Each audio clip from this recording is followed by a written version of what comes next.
Hello friends, seven sister blog में आप सबका बहुत बहुत स्वागत है। हमारे यहाँ मेल के दिन कलश लाते हैं। तो कलश लाने के लिए जब जाते हैं, कुम्हार के घर जाते हैं, वहाँ से कलश लाते हैं, क्योंकि कुम्हार ही बनाते हैं कलश, इसलिए वहाँ जाते हैं। तो बहुत ही सज संवर के जाते हैं वहाँ पे। और दुल्हन की जो मम्मी होती है वो सबसे पहले कलश की पूजा करती है, उसके बाद सारी औरतें कलश की पूजा करती है। और जब पूजा करते हैं उसके बाद उस कुम्हार की जो लेडी होती है और जो कलश बनाने वाली कुम्हारनी होती है उसको पैसे दिए जाते हैं। सारी औरतें उस कलश की पूजा कर करके, हमारे इस तरह का ये रिवाज है। आपके कैसा है कमेंट करके ज़रूर बताना।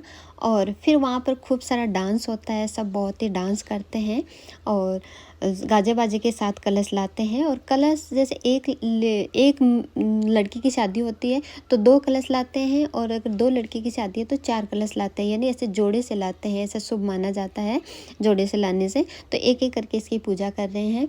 और ये जो कलश होते हैं ये दुल्हन की बहन, भाभी, बुआ जो भी होती है वो लेके आती है। तो हमारे यहाँ पर जो कलश है वो मेरी सिस्टर और मेरी भाभी लेके आएंगे, उनको उनके सर पे ये रखेंगे। बड़े ध्यान से इनको कलश दिया जाता है, क्योंकि ये खाली होते हैं अंदर से, इसलिए ध्यान रखना पड़ता है। इसका गिरना अशुभ माना जाता है, इसलिए ध्यान से इनको लाया जाता है। और कलश को सोना पहनाया जाता है। तो गले का जो भी कोई हार हो, कोई भी जो आड़ वगैरह जो होती है वो कलश को पहना देते हैं सोना। और थोड़ा सा इसमें हरे कोई भी पत्ते डालते हैं, जैसे कि नीम के हो या आम के पत्ते हो, वो इसमें रखे जाते हैं। ये शुभ माना जाता है।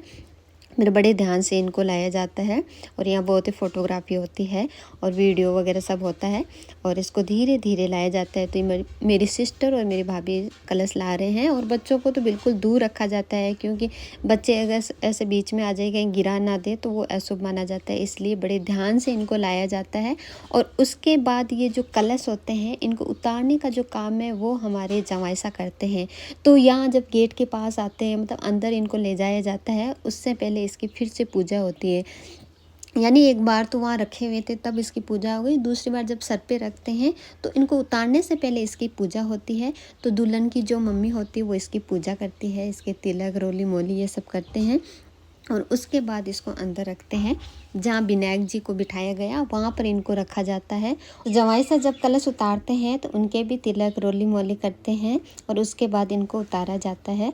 और ये जो कलश है विनायक जी वहाँ जब रखते हैं तो वहाँ एक अनाज का ढेर किया जाता है, उस पर रखा जाता है ताकि ये इधर उधर ना हो। और एक कलश को एक ही व्यक्ति उतारेंगे, दूसरे को दूसरा व्यक्ति, यानी तो यहाँ पर 2 जवाईसा उनकी यहाँ पर तिलक, रोली मोली हो रही हैं। और ये दोनों इन कलश को उतारेंगे और अंदर जगह ले जाके इनको रख देंगे। तो ये है, इन्होंने कलश उतारे और रखेंगे। तो कैसा लगा वीडियो कमेंट